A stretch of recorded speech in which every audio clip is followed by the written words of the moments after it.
ఏపీలో ఎన్నికలు జరగబోతున్నాయి కదా, నెక్స్ట్ ముఖ్యమంత్రి ఎవరైతే బాగుంటుంది మన దగ్గర? పవన్ కళ్యాణ్ అయితే బాగుంటది. అంటే కూటమి ఇప్పుడు ఉమ్. ముగ్గురు కలిసి ఉన్నారు కాబట్టి ఉమ్. ఎన్ని సీట్లు వస్తాయి అనుకుంటారు? వస్తాయి సుమారు ఆయనకన్నా 4 సీట్లు ఎక్కువే రావాలి. ఎక్కువ వస్తే సీఎం బాగుంటుంది. ఉమ్. ఇప్పుడు ఏపీలో ఎన్నికలు జరుగుతున్నాయి కదా, నెక్స్ట్ ముఖ్యమంత్రి ఎవరైతే బాగుంటుంది? పవన్ కళ్యాణ్ అయితే బాగుంటది. అంటే కూటమి కదా, ఇప్పుడు ముగ్గురు కలిసి ఉన్నారు కదా. ముగ్గురు కలిసి ఉన్నారు. ఏమో మాకు తెలియదు అవన్నీ పవన్ కళ్యాణ్ అవ్వాలనుకుంటున్నారు మీరు? అనుకుంటున్నాం మేము. పవన్ కళ్యాణ్ బాబు కావాలనుకుంటున్నాం.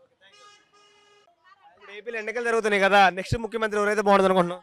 పవన్ కుమార్ గారు, పవన్ కళ్యాణ్ గారు. పవన్ కళ్యాణ్ గారు ఎందుకని?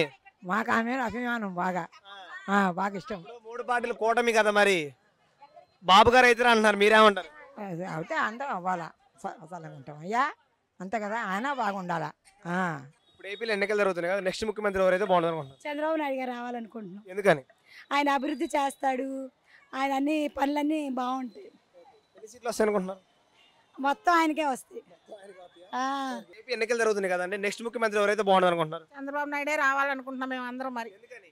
ఎందుకంటే ఇప్పుడు తింటున్నాం రెండు చేతులతోని, అప్పుడైతే తింటామని ఇప్పుడు వచ్చాక అన్ని తిప్పలు పడుతున్నాం. ఇంకో ఆడొచ్చాడు అనుకో ఈ అన్నం కూడా దొరకదు. అంతే మరి ఆయన వస్తే కొద్దిగా ఏదైనా మాకు ఏమైనా సాయం చేస్తాడేమో అని, ఏ స్టోర్ బియ్యమనో ఏయో ఒకటి పండగలు బట్టి ఇచ్చేవాడు. అమ్మ క్యాంటీన్ పెట్టాడంటే 5 రూపాయలు కడుపు నింపుకుండేవాళ్ళు, అన్నీ తీసేసాడు. ఏమి ఇస్తున్నాడు? 15,000 ఇస్తున్నాడంటే 20,000 ఇంటి పన్ను వేస్తున్నాడు. ఇంక దానికి ఏంటి ఫలితం చెప్పండి? అవసరం లేదు. వస్తాడని అంటున్నారు, వస్తారో తెలియదు. రావాలనుకుంటున్నాం, అంతా దేవుడి మీద భారం. ఏపీ ఎన్నికలు జరుగుతున్నాయి కదండి, నెక్స్ట్ ముఖ్యమంత్రి ఎవరైతే బాగుంటుంది అనుకుంటున్నారు? 8 ఏళ్ళ నుంచి చంద్రబాబు నాయుడు గారే, ఈ మధ్య జగన్ గారు వచ్చారు. ఏం పరిపాలన బాగాలేదు. ఏదో అన్నారు, అవి అన్నారు, ఇవి అన్నారు, రేషను ఇంటికి అన్నారు, అదొక్కటేదో ఇదిగా ఉంది. కానీ అన్ని రేట్లు పెరిగినాయి, ఏమీ తినలేకపోతున్నాం. నిరుద్యోగ సమస్య ఎక్కువైపోయింది. 10 రూపాయలు ఇవ్వడం, 100 రూపాయలు తీసుకోవడం. అసలు మాకు బాబు గారు రావాలనే కోరిక. ఏమో మాకు రావచ్చు మినిమం. ఇప్పుడు ఏపీలో ఎన్నికలు జరుగుతున్నాయి కదమ్మా, నెక్స్ట్ ముఖ్యమంత్రి ఎవరైతే బాగుంటుంది? నెక్స్ట్ చంద్రబాబు గారే వస్తారండి. 100కి 100 రూపాయలు ఆయనే వస్తారు. ఎందుకు? ఎందుకంటే జనాలు విసిగెత్తిపోయారు ఈయనతో. మేము పథకాలు పెట్టలేదని మేము అంటల్లా, పెట్టారు. కానీ ఈయన మంచిగా చేశారు.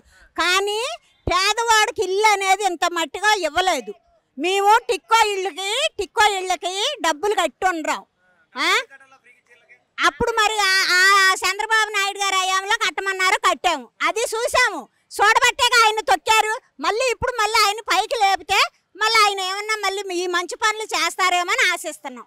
అది ఇప్పుడు ఏపీలో ఎన్నికలు జరుగుతున్నాయి కదా, నెక్స్ట్ ముఖ్యమంత్రి ఎవరైతే బాగుంటుంది? చంద్రబాబు నాయుడు. ఎందుకని? ఎందుకంటే మా కరెంటు బిల్లులు అవన్నీ చూసుకొని ఆయన అయితేనే బాగుంటుంది అని మేము అనుకుంటున్నాం. అంతే. బియ్యం రేట్లు కానీ, కరెంటు బిల్లు కానీ అన్నిటి మీద ఇప్పుడు ఎక్కువ ఛార్జ్ చేస్తున్నారు కదా, అందుకని.